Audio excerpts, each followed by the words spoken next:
এই মুহূর্তে সবথেকে বড় খবর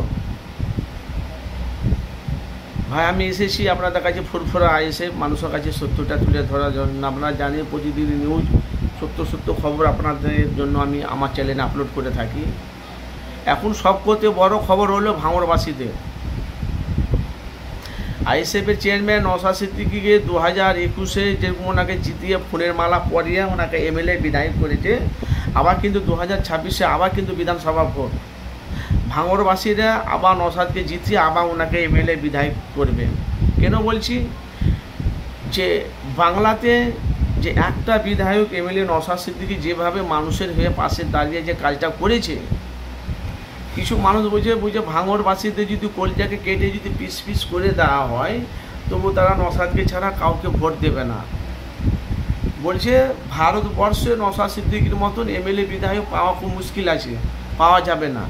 তাহলে এখানে আমাকে বুঝতে হবে তাহলে নওশাদ সিদ্দিকী মানুষের কাছে কোনখানে পৌঁছাচ্ছে বুঝতে পেরেছে? তিনি তো একটা সিট পেয়েছে। এই লক্ষ লক্ষ মানুষ তারা নওশাদকে চাইছে, আবার কিছু মানুষ তারা একে চাইছে। তোমার তোমার তোমার কি বলছে যে আমাদের পীরজাদা তোহা সিদ্দিকী চাচা যান, শওকত মোল্লা ছোটো বড় কথা বলেছে। এখন মূল হলো ভাইজান ভাঙড়ে হলো আইএসএফের প্রার্থীকে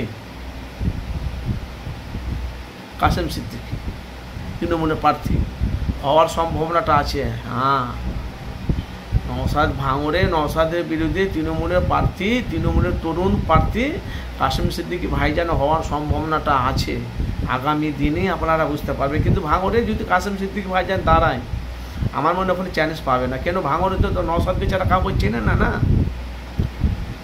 আর 2026-এ এটাও আমি আপনাদের কাছে বলে দিচ্ছি, ফুরফুরা আইএসএফের চ্যানেলের তরফ থেকে, যদি তৃণমূলের প্রার্থী, তৃণমূলের হাতিয়ার তো ফুরফুরা শরীফে ছিল না, সেটা তো কাসেম সিদ্দিকী হলো।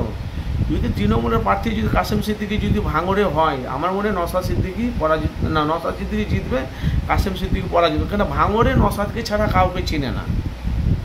তাহলে নওশাদ সিদ্দিকী, তাহলে শওকত মোল্লা কীভাবে বলছে তো ওনাকে আমি পরাজিত করব? তো আপনাদের মূল্যবান মতামত জানাবেন। ভাঙড় মানে আইএসএফ মানে ভাঙড়, নওশাদ সিদ্দিকী ছাড়া বাংলাদেশের চেনে না। আপনাদের মূল্যবান মতামত জানাবেন।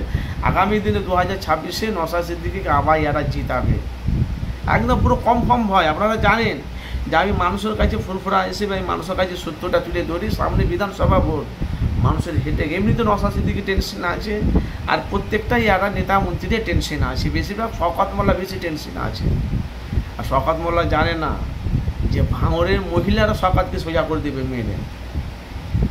তাহলে 2026-এ নওশাদ জিতছে। আপনাদের মতামত কি? কমেন্ট বক্সে মতামত জানাবেন।